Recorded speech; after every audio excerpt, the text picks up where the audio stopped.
नमस्कार साथियों, स्वागत है आप सभी का अपने YouTube चैनल पर। आप सभी को मेरे तरफ से नव वर्ष की हार्दिक शुभकामनाएं। आई होप कि आप सभी अच्छे होंगे और न्यू ईयर को बहुत ही अच्छे से सेलिब्रेट किए होंगे। तो चलिए इसी न्यू ईयर के रूप में नए आशा के साथ, नए संकल्प के साथ हम लोग अपने सेशन को आगे बढ़ाते हैं और इसमें हम लोग एक नए क्लास के रूप में जो क्लास 8 है उसका हम लोग NCERT यानी आधुनिक भारत जिसके रूप में हम लोग देखते हैं। तो क्लास 8 में आधुनिक भारत को पढ़ना होता है, तो इसको हम लोग आगे लेकर चलेंगे। जैसे कि आप सभी को पता होगा कि जनवरी जो होता है संकल्पों का और विकल्पों का ही महीना होता है। संकल्प इस बात का कि आप इस साल में क्या करने वाले हैं, आप अभी से संकल्प कर लीजिए और उस संकल्प पे खड़ा उतरने के लिए आप उसको ईमानदारी से भली भांति कीजिए। और विकल्पों का मतलब ये हुआ कि आप कोई भी स्टार्टअप बिजनेस हो या स्टूडेंट हैं तो बहुत अच्छे से एक आप स्टार्टअप के रूप में बहुत बढ़िया से आप पढ़ाई कर सकते हैं। जो आप पहले साल से अच्छा नहीं कर रहे हैं, इस साल बहुत अच्छा कर सकते हैं। तो इस तरह से एक विकल्प मिल जाता है कि चलो कोई नहीं, पिछले साल जो भी गलतियां थी उसको नहीं दोहराना है, उसको साइड में हटा करके और एक नए आशा के साथ, नई उम्मीद के साथ लग जाना है। तो इस तरह से ये संकल्पों और विकल्पों का महीना होता है। तो आइए हम लोग इस सेशन में क्लास 8 का NCERT का बुक का चैप्टर नंबर 1 हम लोग क्लियर करेंगे। थोड़ा लंबा होगा इसलिए कि हम चाहेंगे कि एक सेशन में ये पूरा लेसन निकल जाए और आपका भी धैर्य बनाए रखना तो बनता है, इसलिए कि यदि आप एक बार बैठते हैं तो एक लेसन को पूरा कंप्लीट कर लेते हैं। तो इसलिए मैं आशा करता हूँ कि आप बहुत अच्छे से इस चीज़ को पढ़िएगा और समझिएगा। तो इसमें हम लोग बात करेंगे चैप्टर 1, ठीक है।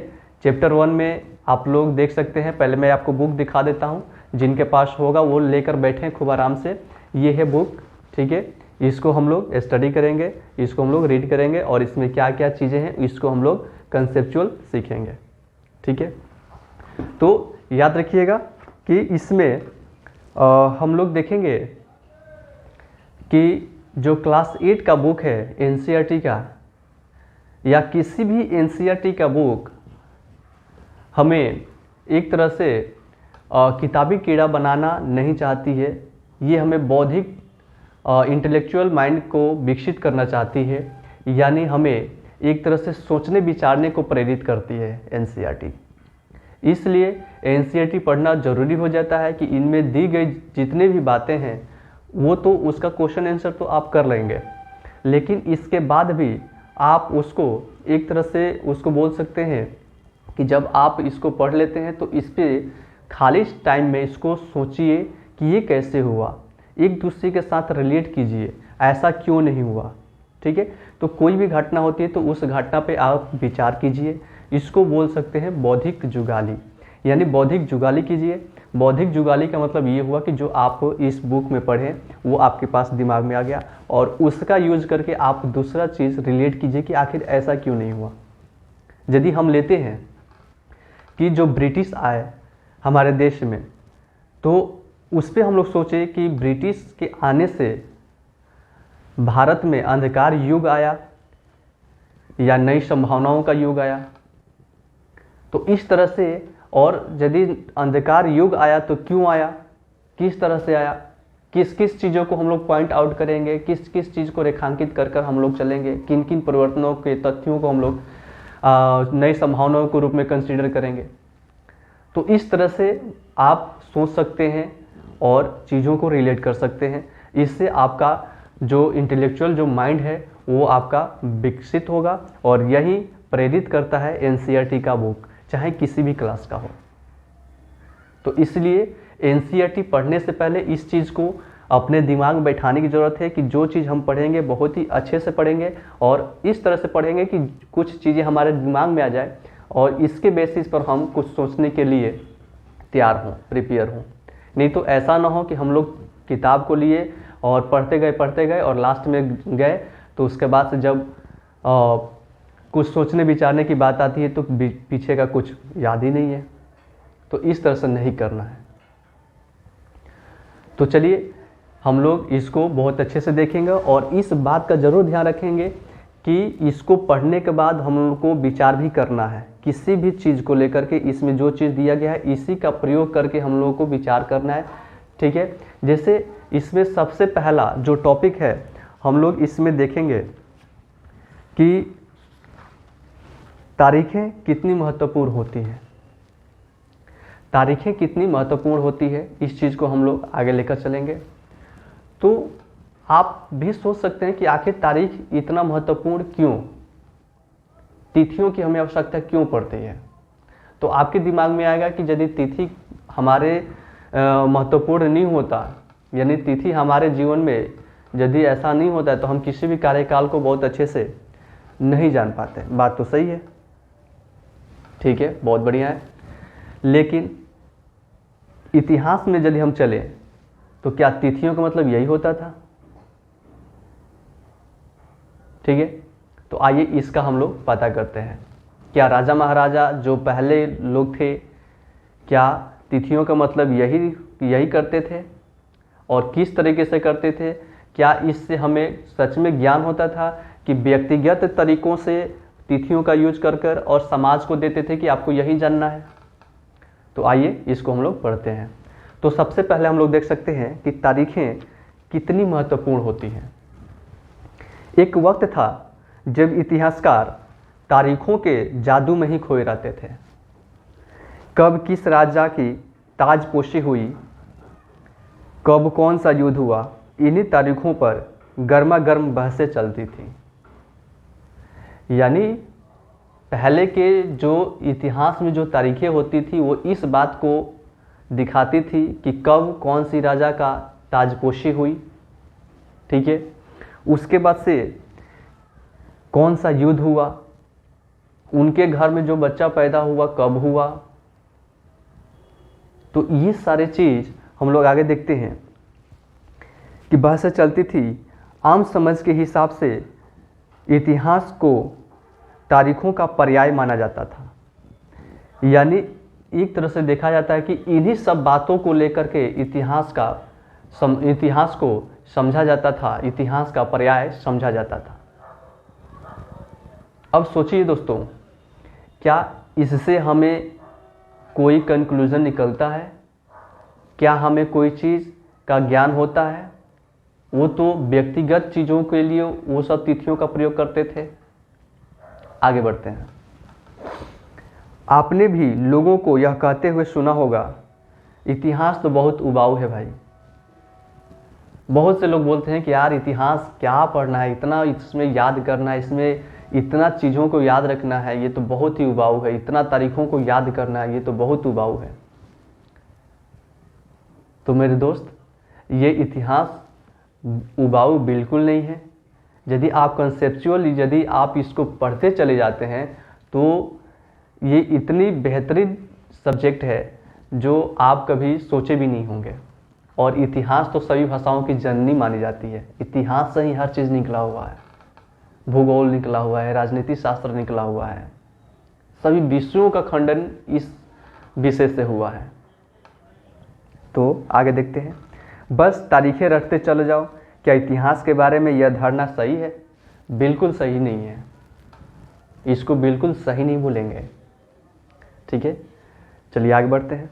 इसमें कोई शक नहीं है कि इतिहास अलग अलग समय पर आने वाले बदलावों के बारे में ही होता है। इसको अंडरलाइन कर लीजिएगा, ठीक है। कभी भी कोई पूछे कि इतिहास क्या है या इतिहास के बारे में कुछ बताओ, तो यहाँ से आप अंडरलाइन कर लीजिए और इसको हो सके तो आप लोग 2-3 बार इसको पढ़ करके याद भी कर लीजिएगा, ठीक है। तो आइए देखते हैं इतिहास के बारे में क्या बोलता है कि इतिहास, इसमें कोई शक नहीं है कि इतिहास अलग अलग समय पर आने वाले बदलावों के बारे में ही होता है।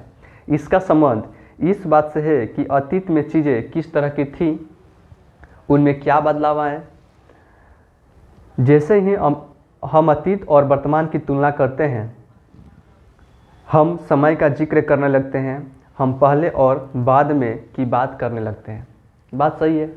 जब भी इतिहास की बात आती है तो हम लोग पिछले चीज़ों को, प्राचीन वाले चीज़ों को, हम लोग पुराने समय को हम लोग देखते हैं।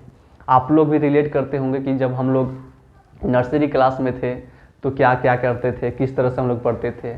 जैसे जैसे हम लोग नेक्स्ट क्लास में गए तो हमारी शरारतें बढ़ती गई और हम लोग धीरे धीरे शरारत करते करते करते करते कभी कभी टीचर से पिटाई भी खा जाते थे। तो इस तरह से हम लोगों ने हमारे जीवन में क्लास जो आया वो उसमें हम लोग पढ़े बहुत अच्छे से, और क्लास चेंज करते करते हम लोग की जो शरारतें थी वो तो साथ में ही थी, लेकिन उसके बाद से जैसे जैसे हम लोग बड़े हुए तो हम लोग का जो शरारतें थी वो कम हो गई और हम लोग बहुत अच्छे से पढ़ने में लग गए।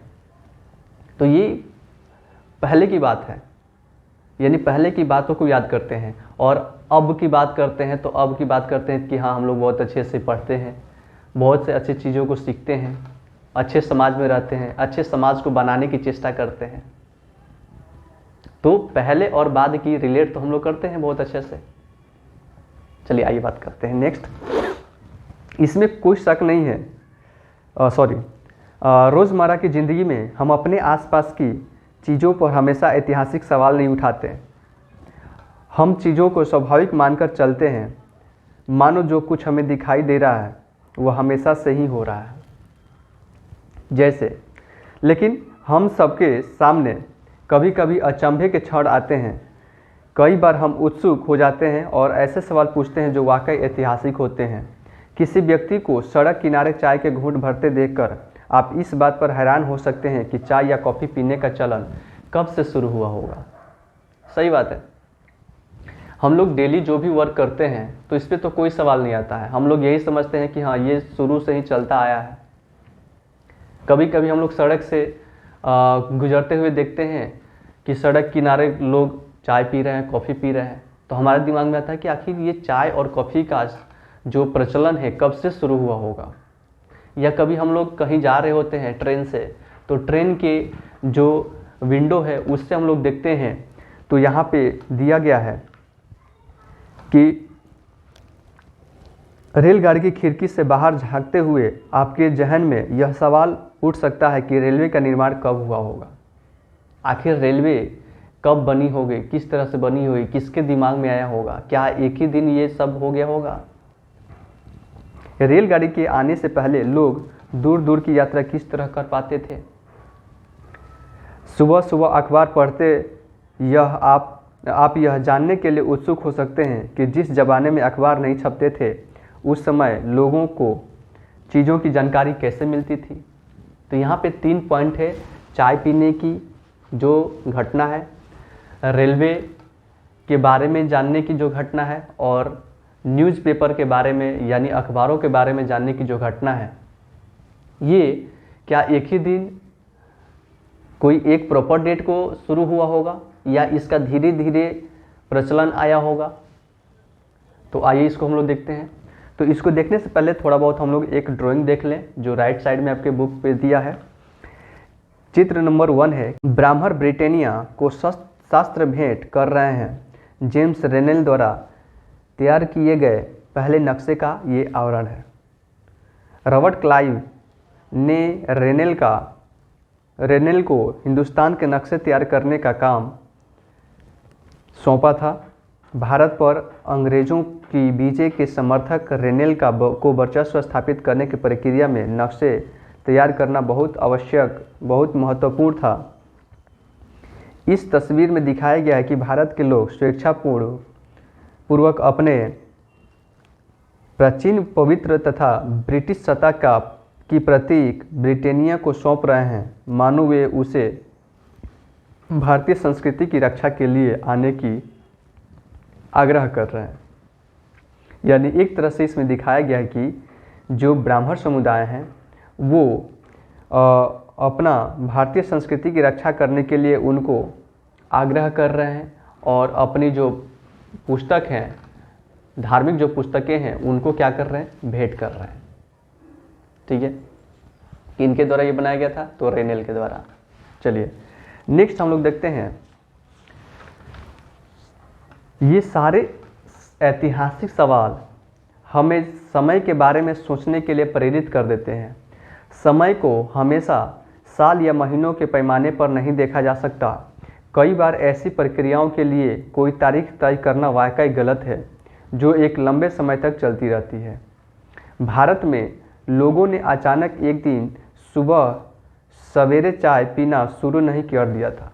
यानी किसी भी घटना को हम लोग एग्जैक्टली नहीं बता सकते हैं।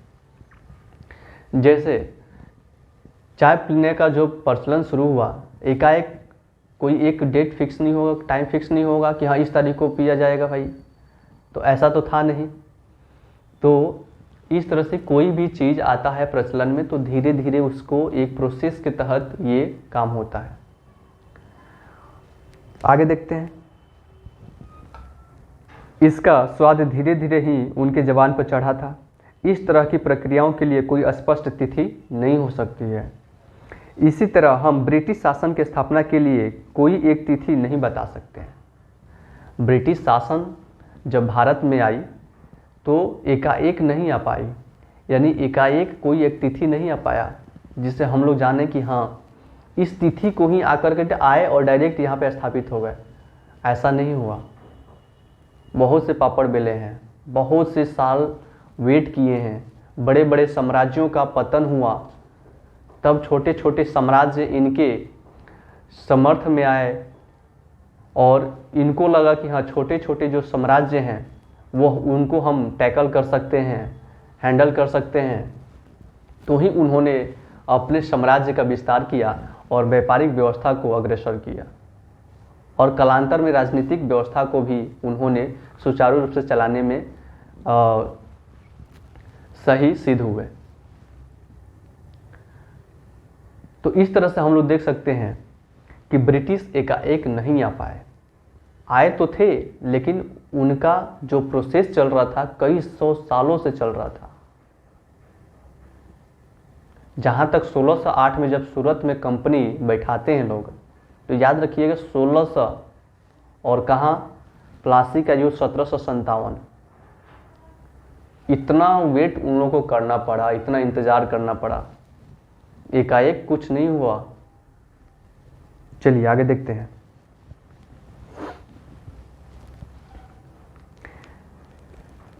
राष्ट्रीय आंदोलन किस दिन शुरू हुआ और अर्थव्यवस्था या समाज में किस दिन बदलाव आए, यह बताना भी संभव नहीं है। ये सारी चीज़ें एक लंबे समय में घटती है। ऐसे में हम सिर्फ एक अवधि की ही बात कर सकते हैं, लगभग सही अवधि के बारे में बता सकते हैं कि जब वे खास बदलाव दिखाई देने शुरू होंगे। यानी हम उस अवधि को मान सकते हैं, हम उस अवधि को देखते हैं जहाँ से कुछ परिवर्तन होना शुरू होता है, तो उस चीज़ को हम लोग उसको कंसीडर कर सकते हैं, मान सकते हैं। तो फिर लोग इतिहास को तारीखों से जोड़कर क्यों देखते हैं? प्रश्न ये आता है कि यदि आप कोई भी चीज़ को आप वहाँ से प्रगतिशील करते हैं, परिवर्तन की धारा मिलाते हैं, तो ठीक है, वो तो हो रहा है, तो इसमें तिथि क्यों कंसीडर हम लोग करते हैं, तिथि को क्यों हम लोग महत्वपूर्ण मानते हैं? आइए देखते हैं। इस जुड़ाव की एक वजह है।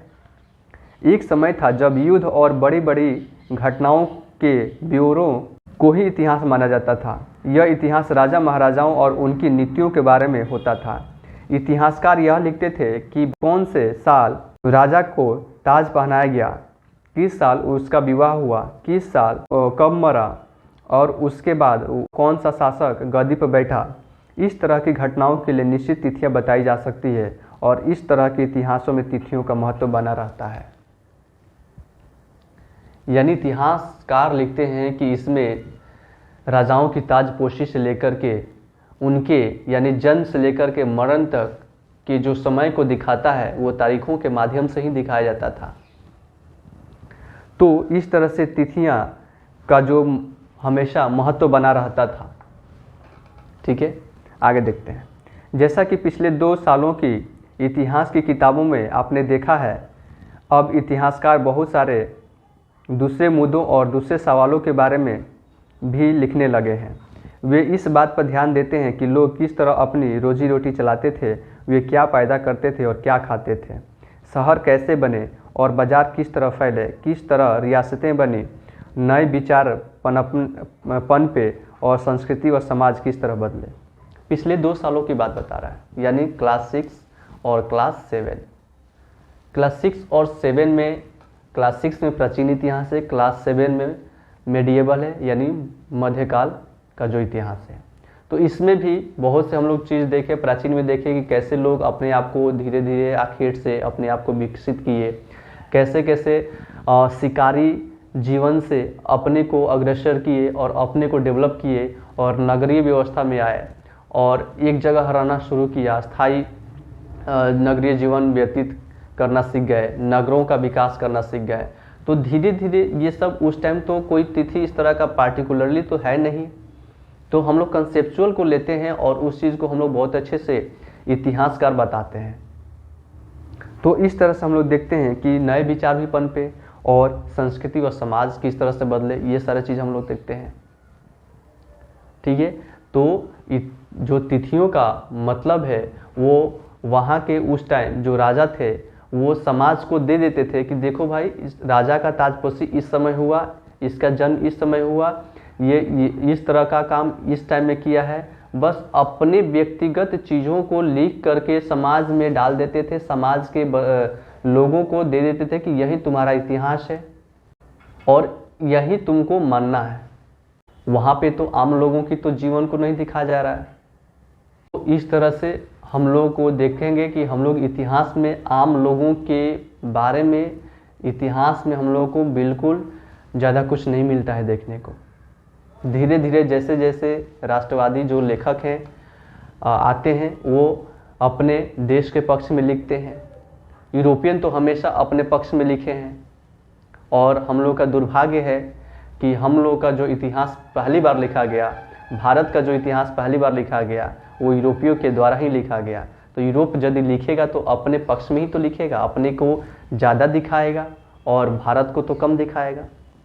जब हमारे देश में हमारे राष्ट्रवादी लेखक आए तो उनका खंडन करना शुरू कर दिया कि नहीं, ये सही नहीं है। तो इस तरह से अलग अलग समय पे इतिहासकार अलग अलग चीज़ों को बताते हैं और जो जिस देश का है वो अपने देश को फेवर में रख करके, अपने देश को केंद्र में रख करके और वो चीज़ों को बताया है। चलिए आगे देखते हैं कौन सी तारीख है, कौन सी तारीख की बात किया जा रहा है, देखा जाए। कुछ तारीखों को महत्वपूर्ण मानने का पैमाना क्या होता है। हम जो तारीखें चुनते हैं, जिन तारीखों के इर्द गिर्द हम अतीत की कहानी बुनते हैं, वे अपने आप में महत्वपूर्ण नहीं होती हैं।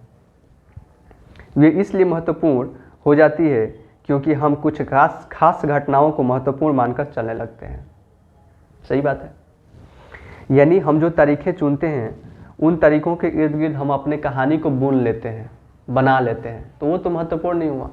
महत्वपूर्ण तो उसे कहेंगे अगर अध्ययन का विषय बदल जाता है, अगर हम नए मुद्दों पर ध्यान देने लगते हैं तो महत्वपूर्ण तारीखें भी बदल जाती है और उसके बाद से हम लोग महत्वपूर्ण और अलग अलग चीज़ों पर हम लोग ध्यान देना शुरू कर देते हैं और अलग अलग नए मुद्दों पर हम लोग ध्यान देना शुरू कर देते हैं। तो वहाँ पे भी क्या होता है, महत्वपूर्ण जो तारीखें होती है वो बदल जाती हैं। एक उदाहरण पर विचार कीजिए। भारत में ब्रिटिश इतिहासकारों ने जो इतिहासकार लिखे, उनमें हर एक गवर्नर जनरल, यानी एक एक जो गवर्नर जनरल है, उनका अलग अलग एक पेज हुआ करता था, उनका कार्यकाल के रूप में एक पुस्तक हुआ करता था और वही इतिहास उनको सौंपा जाता था लोगों के बीच में। जैसे गवर्नर जनरल का शासनकाल महत्वपूर्ण है। ये इतिहास प्रथम गवर्नर जनरल वारेन हेस्टिंग्स से शुरू के शासन से शुरू करते थे और आखिरी वायसराय लॉर्ड माउंटबेटन के साथ ख़त्म होते थे। यानी ये चीज़ अपने चीज़ों को दिखाते थे, अपने शासनकाल को दिखाते थे और वही बुक समाज में डाल देते थे कि हाँ, यही आपका इतिहास है, ये जो शासक है ये यहाँ पे शासन किए हैं, इससे ज़्यादा कुछ कोई इतिहास नहीं है। तो हम लोग यहाँ पे तो आम जीवन के लोगों के बारे में तो जानकारी मिला ही नहीं। ठीक है, तो जो भी कुछ लिखे वो अपने फेवर में लिखे, अपने को बढ़ावा देने के लिए, अपने आप को ऊंचा दिखाने के लिए। आप लोग देखेंगे एनसीईआरटी के बुक में जो है वो जितना भी पिक्चर है जो अंग्रेज है, ब्रिटिश हैं, उनका जो पेंटिंग है वो बहुत ही राजशाही के रूप में दिखाया गया है। कभी भी आप थोड़ा भी झुका हुआ नहीं दिखाई देंगे। तो इस तरह से यूरोपियों ने एक तरह से मानसिक रूप में इस चीज़ को, हमारे मानसिक स्थिति को भी उन्होंने एक तरह से साफ किया हुआ है। और हम लोग देखते हैं, हमारे दिमाग में आता है कि हाँ वाकई में ये लोग रॉयल थे और राजशाही थे। राजशाही उसे तो नहीं कहेंगे कि लोगों के कष्टों को, लोगों को शोषण करके और उनके संसाधनों पर आप रॉयल बोलते हो, उसका जन्म हुआ है, तो ये तो सही नहीं है। खैर, यहाँ पे आप दो चीज़ याद रख सकते हैं कि प्रथम गवर्नर जनरल वारेन हेस्टिंग और यहाँ पे आखिरी वायसराय लॉर्ड माउंटबेटन, इसको आप लोग लिख सकते हैं। ठीक है, अलग अलग अध्याय में हम दूसरे गवर्नर जनरलों हेस्टिंग, वेलेस्ली, वेंटिंग, Dalhousie, Canning, Lawrence, Lytton, Ripon, Curzon, Hardinge और इरविन के बारे में भी पढ़ते हैं। ये जितने भी वायसराय हैं, जितने भी गवर्नर हैं, इनके बारे में अलग अलग शासन के रूप में हम लोग अभी भी पढ़ते चले जाते हैं कि इसका शासनकाल इस टाइम तक था, इस शासक का टाइम इस समय पीरियड तक था। ये क्या है, हम लोग क्या कर रहे हैं? इतना हम लोग को फैक्चुअल नहीं पढ़ना है, हम लोग कंसेप्चुअल चलना है। वहाँ की व्यवस्था क्या थी, ये लोग कैसे काम करते थे, ये लोग हमारे देश के प्रति क्या किए, ये अपने हितों को साधने के लिए कौन कौन सी नीति अपनाई, ये चीज़ हम लोग को जानना है, न कि इनके इतिहास को जानना है। इनके इतिहास को नहीं जानना है, हमारे भारत के परिप्रेक्ष्य में क्या क्या सही बातें हैं, क्या क्या चीज़ें हैं, उसको हमको जानना है। ये पहले लोग पढ़ते थे कि हाँ जो हेस्टिंग है, वेलेस्ली है, वेंटिंग है, रिपन है, हार्डिंग है, ये सब अपने शासनकाल में क्या क्या चीज़ें करते थे,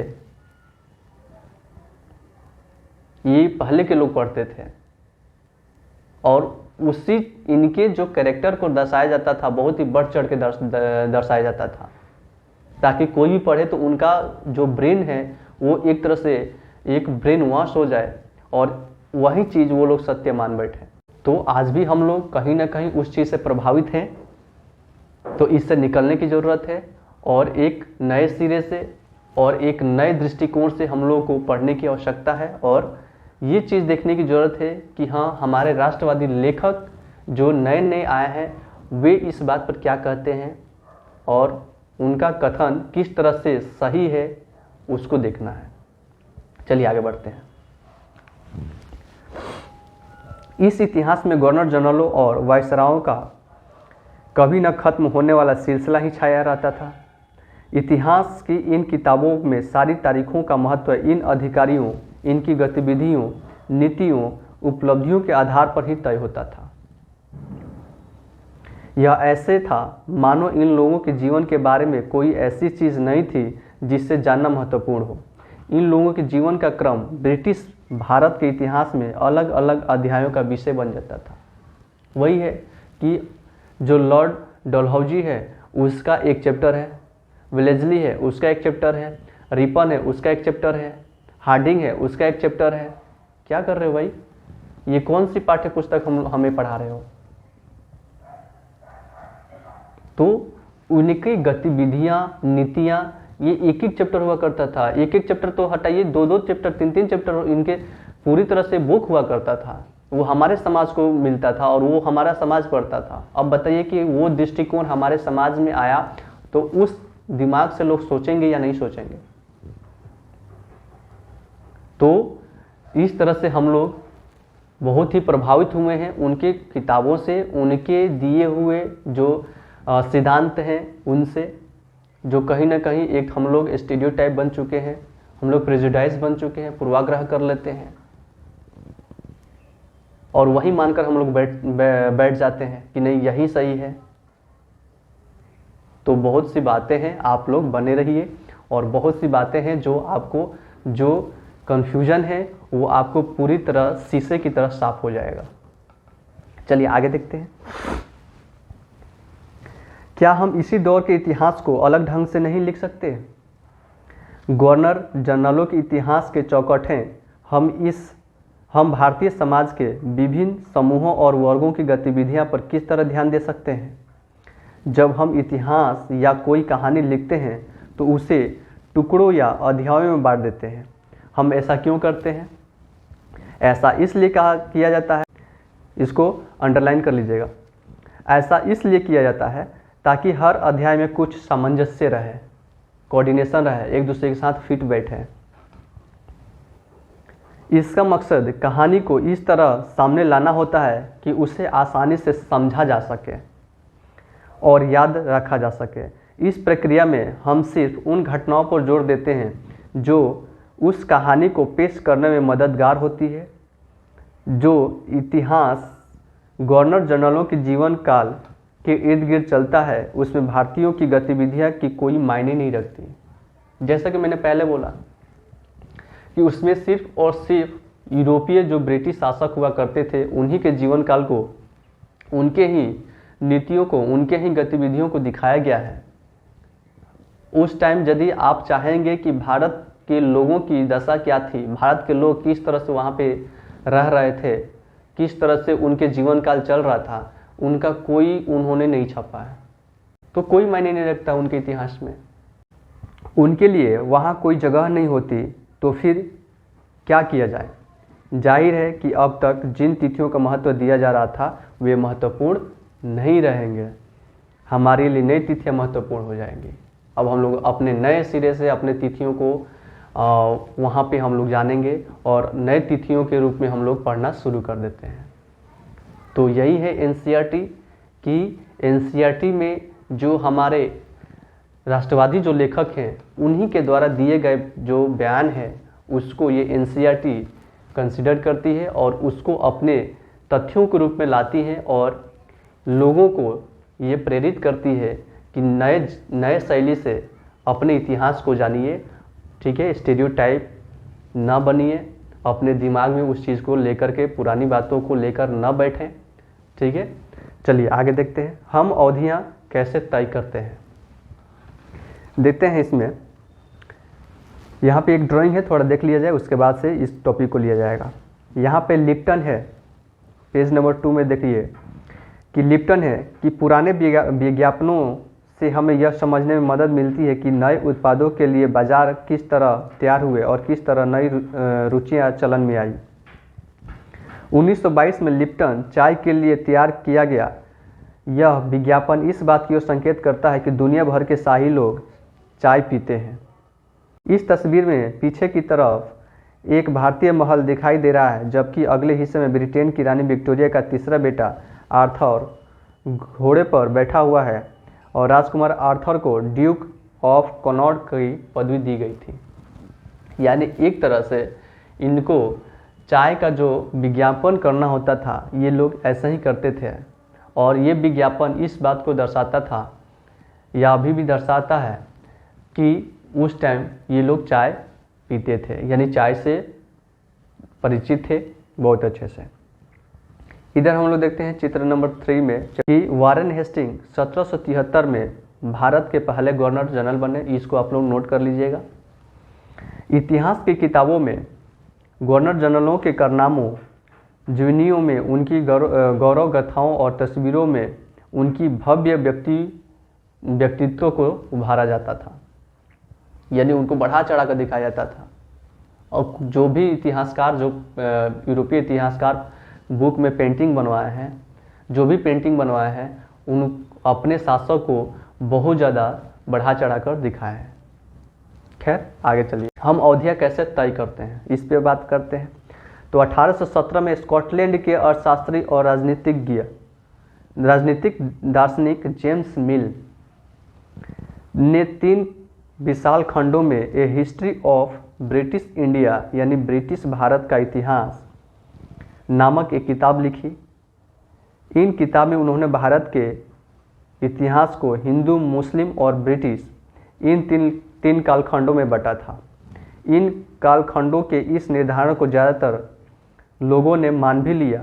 क्या आपको भारतीय इतिहास को समझने के इस तरीके से कोई समस्या दिखाई देती है?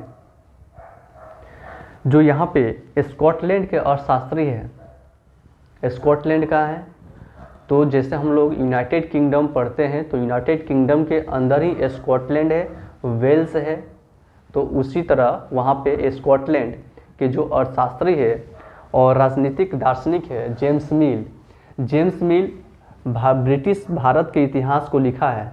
उसमें भारत के जो खंड है यानी काल है उसको 3 खंड में बांटा है। जो सबसे पहले बोलता है कि हिंदू काल है, उसके बाद मुस्लिम काल है और इसके बाद से ब्रिटिश काल है।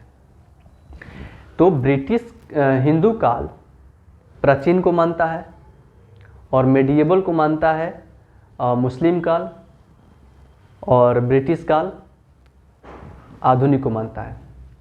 क्या ये सही है? तो आप लोग के जहन में होगा कि अच्छा, वैदिक काल में जो ब्राह्मणों का चलन था तो उस टाइम में ऋग्वेद वगैरह का, उपनिषद का रचना किया गया, वेदों की रचना किया गया, तो ठीक है, हिंदू काल तो ठीक है।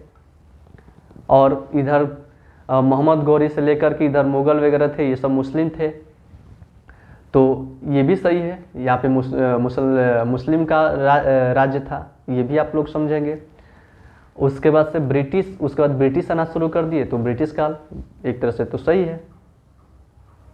तो इसका भी खंडन करते हुए इस बात को समझा जा सकता है कि जब हम लोग हिंदू काल, ऐसा पूछा गया कि भाई ठीक है, तुम इस चीज़ को तीनों को तुम इस तरह से कैटेगराइज करते हो कि हिंदू काल, मुस्लिम काल, ब्रिटिश काल, तो एक बात बताओ कि क्या जब हिंदू काल यदि उस प्राचीन काल को बोलते हो तो क्या सिर्फ और सिर्फ हिंदू धर्म ही वहाँ पे एक केंद्र में था कि और भी वहाँ पे धर्म थे? हिंदू धर्म के साथ साथ आप देखते हैं कि कालांतर में बौद्ध धर्म, जैन धर्म और भी अलग अलग धर्म का उदय होता है। तो आप हिंदू धर्म को केंद्र में रखकर क्यों बोलेंगे? आखिर हिंदू धर्म को क्यों आप उसको ये किए? उसमें बौद्ध धर्म, जैन धर्म, अन्य धर्म की प्रचलन भी तो शुरू हो गई थी। तो इस तरह से ये कहना सही नहीं है।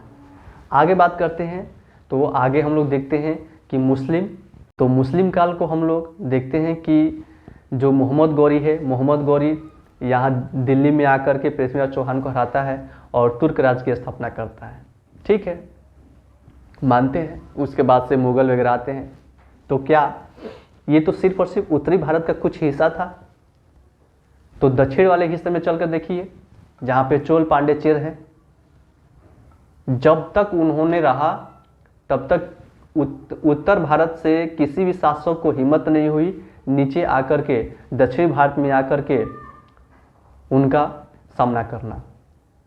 और ये सभी तो हिंदू धर्म थे, तो फिर आप मुस्लिम काल क्यों कर रहे हो? दक्षिण भारत के लोग बोलते हैं कि जिस टाइम तुर्क राज की स्थापना हो रही थी, हम लोग तो श्रीलंका को जीत रहे थे, तो फिर आप कैसे बोल सकते हैं कि ये मुस्लिम धर्म है या मुस्लिम काल है? मुस्लिम काल तभी होता जब पूरे अखिल भारत पे उनका राज्य होता। तो भारत के उत्तरी क्षेत्र के कुछ हिस्से में तुर्कों का आना, मुस्लिम शासकों का आना, इस बात से तय नहीं किया जा सकता, क्योंकि दक्षिणी राज्यों के बड़े हिस्से पे हिंदू भी थे, जो हिंदू शासक थे, और भी शासक थे जो श्रीलंका को विजय कर रहे थे। तो कैसे हम मुस्लिम काल उसको मान लें? उसके बाद से आते हैं ब्रिटिश काल पे। तो ब्रिटिश काल की बात हम लोग करते हैं। तो ब्रिटिश काल को हम लोग इस रूप में खंडन कर सकते हैं कि जो मुस्लिम काल है और जो हिंदू काल आप बोल रहे हो, ठीक है, हिंदू काल, मुस्लिम काल, यदि इस बात को आप बोल रहे हो तो इसको क्रिश्चियन काल बोलो। ब्रिटिश काल क्यों? क्योंकि यहाँ पे तो ब्रिटिश थे ही नहीं, यहाँ पे उनका तो कुछ था ही नहीं, तो फिर आप ब्रिटिश काल क्यों इसको क्रिश्चियन काल बोलो। यदि आप धर्म से जोड़ते हो तो इसको क्रिश्चियन काल कहो, ब्रिटिश काल क्यों कर रहे हो। तो इस तरह से बहुत सी डिबेट है, बहुत सी बातें हैं, और हमारे राष्ट्रवादी जो लेखक है वो उनका जवाब बहुत अच्छा सा दिया। और एक तरह से ये जेम्स मिल एक तरह से समझिए कि एक तरफ बकलोल ही था, ये जो हिंदू काल, मुस्लिम काल और ब्रिटिश काल किया, ये एक तरह से हमारे अंदर, हमारे समाज के अंदर एक सांप्रदायिक भावना को उत्पन्न किया। और ये सांप्रदायिक भावना इस तरह से ये हुआ कि आज भी कुछ हिंदू हैं, आज भी कुछ मुस्लिम्स हैं, वो अपने आप को उसका उदाहरण दे करके ये प्राउड करते हैं कि हमारा जो काल था वो अलग था। क्या इसमें प्राउड करना यार। इसी के बेसिस पे भारत ही एक ऐसा देश है जो यह सबूत देता है कि हाँ, हम सभी धर्म को लेकर एक साथ रहते हैं, इतना विविधताएं हैं हमारे देश में। इसमें क्या प्राउड करना। तो उस चीज को, गलत तथ्य को लेकर के प्राउड करना सही नहीं है।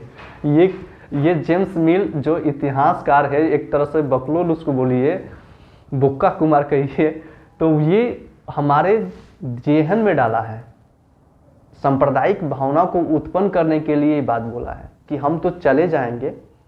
तो इसको जो लोग पढ़ेगा उसके मानसिकता में यही आएगा कि हाँ, यदि हिंदू पढ़ेगा तो हिंदू काल प्राचीन काल तक ही है, उसके बाद से हिंदू यहाँ तक है, और उसके बाद से मुस्लिम है तो मुस्लिम पढ़ेगा तो ये अपना ये करेगा। तो इस तरह से सांप्रदायिक भावना उत्पन्न होगी। लेकिन उसको ये नहीं पता है कि भारत ही ऐसा देश है, भारत ही ऐसा राष्ट्र है जिसके गोद में हिंदू भी पलते हैं और मुस्लिम भी पलते हैं, क्रिश्चियन भी पलते हैं और ईसाई भी पलते हैं और सिख भी पलते हैं। उसको नहीं पता है। तो इस तरह से हम लोगों ने यहाँ जेम्स मिल के जो सांप्रदायिक भावना को उत्पन्न करने वाली जो नीतियाँ थी, जो इन्होंने इतिहास को अलग अलग काल में बांटा है, उसका खंडन करते हुए राष्ट्रवादी जो लेखक हैं उसका जवाब देते हैं। और सही बात है, हम हिंदू मुस्लिम क्या करें, हिंदू मुस्लिम ब्रिटिश क्या करें, हम क्या करेंगे इसको। किस बात को हम लोग पाकर, किस बात को हम लोग ये कर लेंगे, किस बात को हम लोग प्रूव करने के लिए हिंदू मुस्लिम करें। यदि आपको ये बात समझ में आती है कि नहीं, जेम्स मिल ने जो किया वो अच्छा किया, तो ये आपके ऊपर, सोच के ऊपर डिपेंड करता है।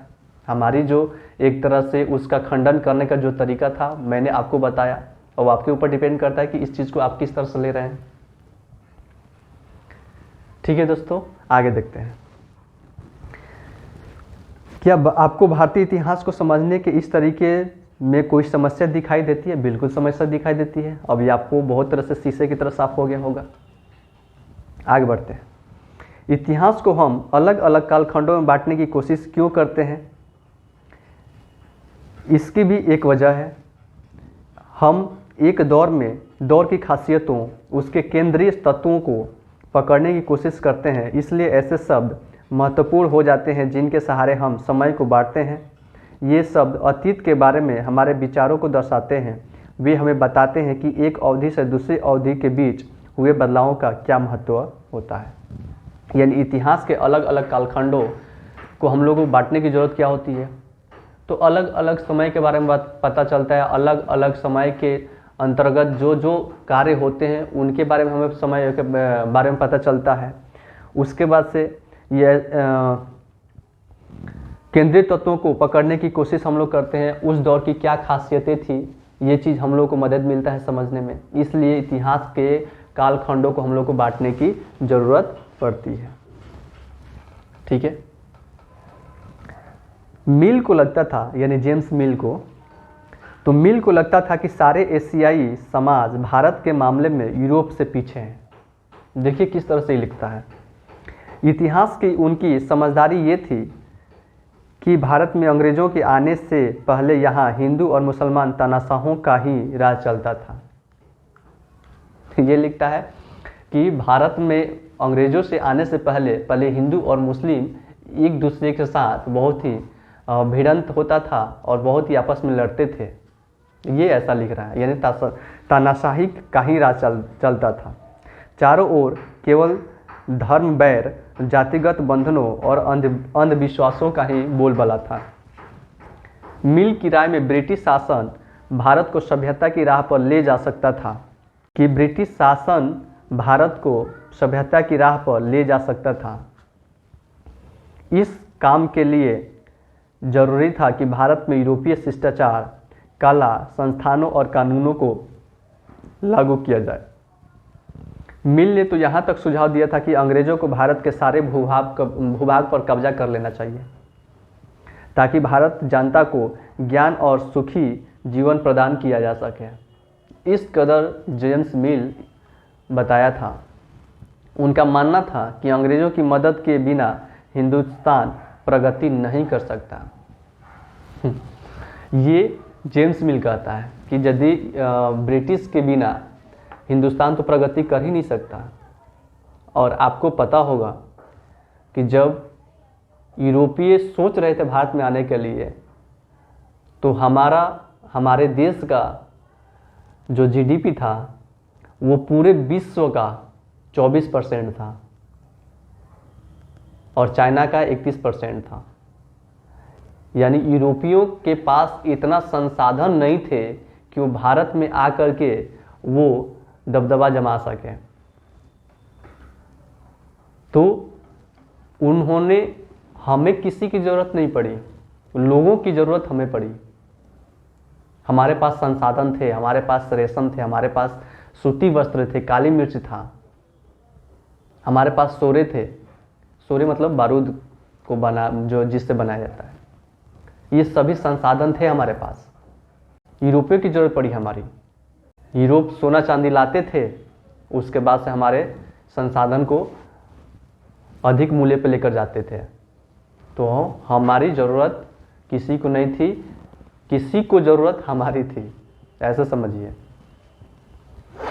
इतिहास की इस धारणा में अंग्रेजी शासन प्रगति और सभ्यता का प्रतीक था। इतिहास की धारणा में अंग्रेजी शासन प्रगति, यानी इतिहास की धारणा में ये दिखाया जाता था कि इतिहास में जो ब्रिटिश शासन की जो प्रगति है और सभ्यता है, ये बहुत ही अच्छा वाला है, ये बहुत ही अच्छा है, ये सबको मानना चाहिए। अंग्रेजी शासन से पहले सारा अंधकार का दौर था, ऐसा मानता है लोग। क्या इस धारणा को स्वीकार किया जा सकता है? बिल्कुल इसको माना नहीं जा सकता है, स्वीकार नहीं किया जा सकता।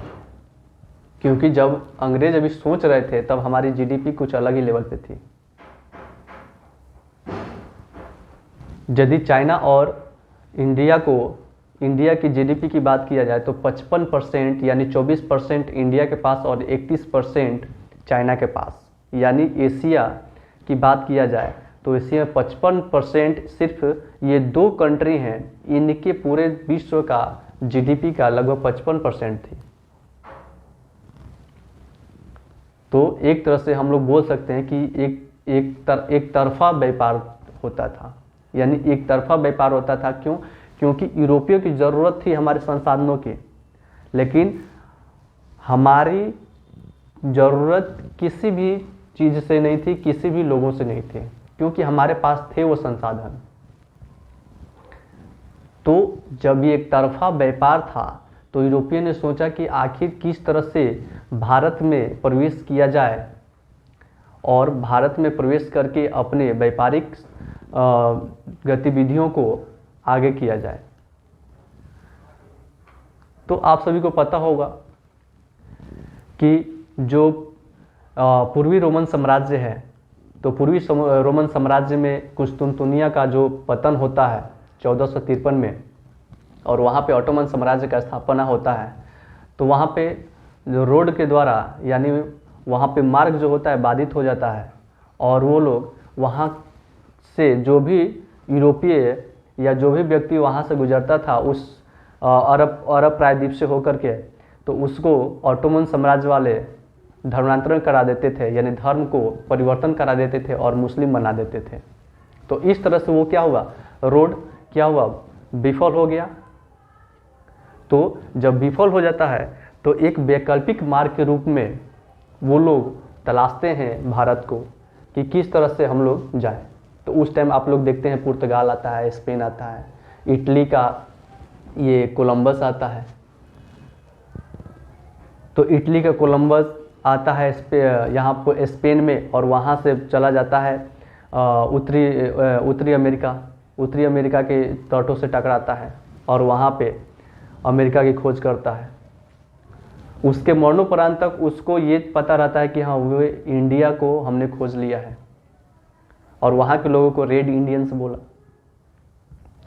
तो जब वहाँ पे रेड इंडियंस को खोजा तो वहाँ पे बहुत सारे धन संपत्ति के रूप में चांदी वगैरह लेना वहाँ से शुरू किया लोग।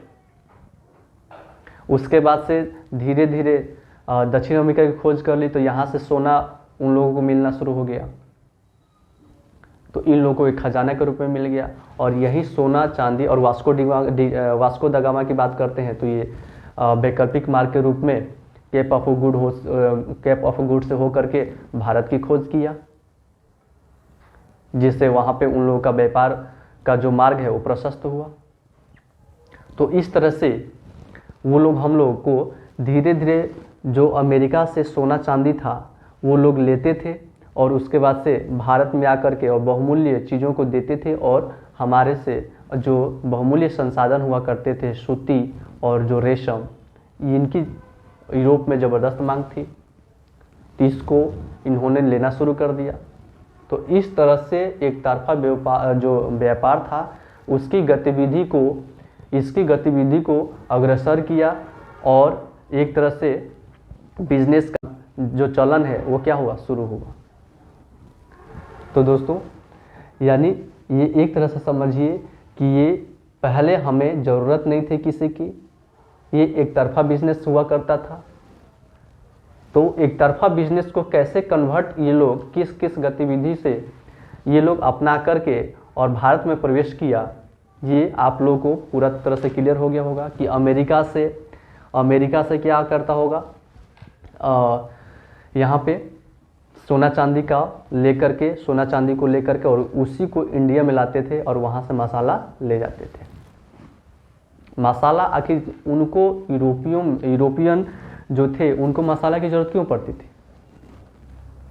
तो मसाले की ज़रूरत इसलिए पड़ती थी क्योंकि वहाँ के जो मांस होते थे उनको प्रिजर्व करने के रूप में वो प्रिजर्व करते थे, यानी बहुत दिनों तक उस मांस को रखने के लिए उस मसाले को उसमें बहुत अच्छे से लगाते थे, जिससे बहुत दिन तक रखा जा सके, और कोई बात नहीं थी।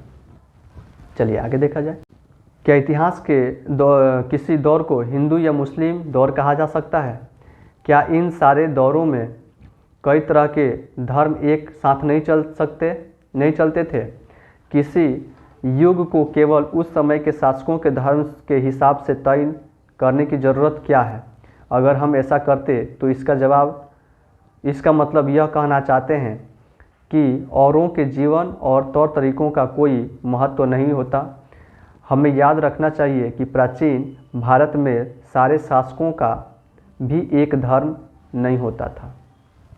सही बात है, यानी हम लोग अलग अलग देखें। जैसे मैंने बताया कि यदि आप हिंदू काल को बोलते हो तो हिंदू काल के साथ साथ तो बौद्ध धर्म भी थे, तो बौद्ध धर्म कहना चाहिए, बौद्ध काल कहना चाहिए, जैन काल कहना चाहिए। तो आप हिंदू को ही आप केंद्र में रखकर क्यों बोल रहे हैं? मुस्लिम काल बोले हैं तो इधर दक्षिण में चले आइए, तो वहाँ पे बहुत सारा शासकों का बोलबाला था।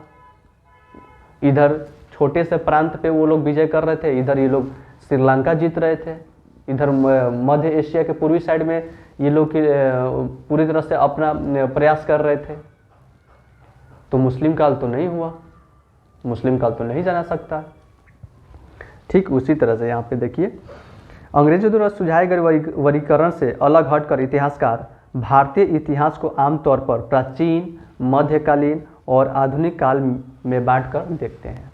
उसके बाद से जो भारतीय जो इतिहासकार हैं उसको हटा करके और इतिहास को 3 भागों में बांटते हैं, जो आप अभी देखते हैं, प्राचीन इतिहास, मध्यकालीन इतिहास और आधुनिक इतिहास। इस विभाजन की भी अपनी समस्याएं हैं। इतिहास को इन खंडों में बांटने की यह समझ भी पश्चिम से आई है। पश्चिम में आधुनिक काल को विभाजन, विज्ञान, तर्क और लोकतंत्र, मुक्ति और समानता जैसी आधुनिकता की ताकतों के विकास का युग माना जाता है। उनके लिए मध्यकालीन समाज में वे समाज होते थे जहां आधुनिक समाज की विशेषताएं नहीं थी। क्या हम अपने अध्याय के लिए आधुनिक काल की इस अवधारणा को बिना सोचे विचारे ऐसे ही अपना सकते हैं? जैसा कि आप इस किताब में देखेंगे कि अंग्रेजों के शासन में लोगों के पास समानता, स्वतंत्रता या मुक्ति नहीं थी, न ही यह आर्थिक विकास और प्रगति का दौर था। यानी एक तरह से हम लोग देखें तो यहाँ पे जो इतिहास के इन खंडों को बांटने की जो समझ थी वो पश्चिम से ही आई थी, क्योंकि पश्चिम में सबसे पहले तर्कवाद, मानववाद का सिद्धांत प्रचलन में आया और वहीं से समाज को प्रगति करने के लिए, प्रगतिशील करने के लिए अलग अलग संभावनाएं व्यक्त हुई और वहीं से अलग अलग चीज़ों के बारे में हम लोग समझना शुरू किए। तो यूरोप पहले, हम लोगों से पहले वो लोग भी अलग अलग चीज़ों को देखते थे। जैसे यहाँ पे दिखाया जा रहा है कि पश्चिम में आधुनिक काल को तर्क विज्ञान से देखा जाता है, ठीक है। तर्क और लोकतंत्र, विज्ञान, मुक्ति और समानता जैसे आधुनिकता की तकनीकों का विकास का युग माना जाता है। और मध्यकालीन समाज वे समाज थे जहाँ आधुनिक समाज की ये विशेषताएं नहीं थी। तो इस तरह से ये क्या है, न ही आर्थिक विकास का, प्रगति का दौर था। बहुत सारे इतिहासकार इस युग को औपनिवेशिक युग कहते हैं और बहुत सारे जो इतिहासकार हैं इस काल को औपनिवेशिक युग कहते हैं। और ये औपनिवेशिक युग क्या है तो इसको हम लोग समझते हैं। तो औपनिवेशिक युग का मतलब ये होता है कि कोई ऐसा देश, इसको ऐसा समझिए, जैसे मान लीजिए कि दो फ्रेंड है और दो फ्रेंड है तो एक फ्रेंड दूसरे फ्रेंड को हरा देता है और वो उसको अपने दम पे, अपने नियम से उसको चलाने लगता है और उसके संसाधनों को यूज करने लग जाता है, ठीक है। यानी तो वो क्या कहलाता है, औपनिवेश। यानी एक व्यक्ति है, दूसरा व्यक्ति है, ये व्यक्ति इसको हरा देता है और इसको एक तरह से समझिए तो गुलाम बना देता है और ये जो कहता है वो यही, ये जो कहता है ये करता है और इसके जो भी संसाधन है इसका ये यूज करने लग जाता है, ठीक है। यानी उस टाइम ऐसा समझिए कि जैसे भारत है और ब्रिटिश है, तो भारत के अंदर ब्रिटिश आए और अपना व्यापारिक गतिविधि को अपनाए, राजनीतिक साम्राज्य को भी आगे बढ़ाए और उसके बाद से यही इंडिया के ही संसाधन का यूज करने लग गए और इंडिया के लोगों को ही ये लोग शोषण करने लग गए। तो ये है औपनिवेश, कोलोनियलिज्म। तो औपनिवेशिक क्या होता है, तो इस किताब में आप पढ़ेंगे कि किस तरह अंग्रेज़ों ने हमारे भारत को जीता और स्थानीय नवाबों और राजाओं को दबाकर अपना शासन स्थापित किया। आप देखेंगे कि किस तरह अपने अर्थव्यवस्था व समाज पर नियंत्रण स्थापित किया, अपने सारे खर्चों के निपटाने के लिए राजस्व वसूल किया, अपनी ज़रूरत की चीज़ों को सस्ती कीमत पर खरीदा, निर्यात के लिए महत्वपूर्ण फसलों की खेती कराई और इन सारी कोशिशों के कारण क्या बदलाव आए, आप ये भी जानेंगे कि ब्रिटिश का शासन के कारण यहाँ की मूल्य मान्यताओं और पसंद नापसंद, रीति रिवाज और तौर तरीके में क्या बदलाव आए। जब एक देश पर दूसरे देश के दबदबे से इस तरह के राजनीतिक, आर्थिक, सामाजिक और सांस्कृतिक बदलाव आते हैं तो इस प्रक्रिया को औपनिवेशिक कहा जाता है।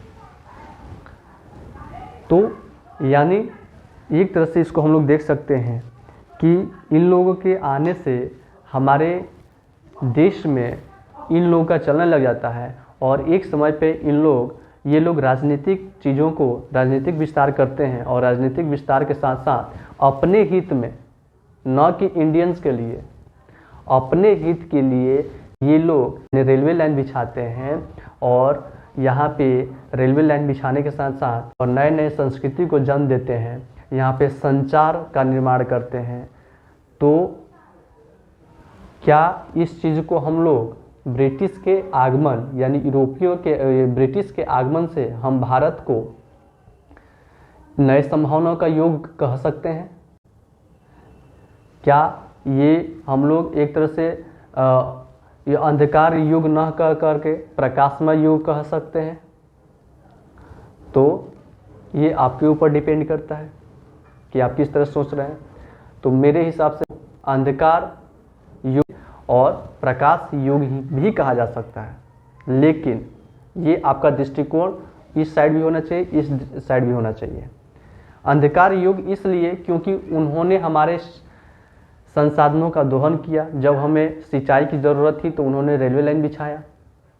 तो प्रकाशमय की बात करते हैं तो प्रकाशमय के रूप में हम लोग देख सकते हैं कि हाँ ठीक है, ये जब अपने हित में तो की है, ठीक है कोई बात नहीं, लेकिन इनका कालांतर में हम लोग इस चीज़ को देखें और अपने नए टेक्नोलॉजी के हिसाब से अपने देश में लाना शुरू किया। तो एक तरह से तो क्लू तो मिल गया। तो एक तरह से इस चीज़ को हम लोग लिख सकते हैं। दोनों चीज़ अपने पास रखना है, एक निगेटिव भी रखना है, एक पॉजिटिव भी रखना है। जिस तरह से क्वेश्चन बोले उसको लिखना है, ठीक है। चलिए आगे देखते हैं। तो औपनिवेशीकरण कहा जाता है, ये आप समझ गए। तो औपनिवेशिक ये कहलाता है कि जब कोई मातृ देश किसी दूसरे देश के संसाधनों को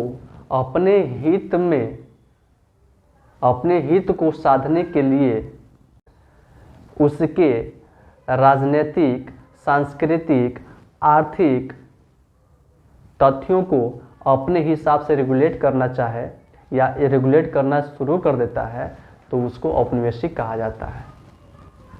यानी इसको सिंपल वे में कहा जाए कि यदि एक ब्रिटिश है, ब्रिटिश और भारत में आए तो भारत के कुछ प्रांतों को जीतना शुरू कर दिए और वहाँ पे अपना राजनीतिक, वहाँ पे अपना वायसराय डालना शुरू कर दिया, वहाँ पे अपना नियम डालना शुरू कर दिए, वहाँ पे अपनी संस्कृति डालना शुरू कर दिए।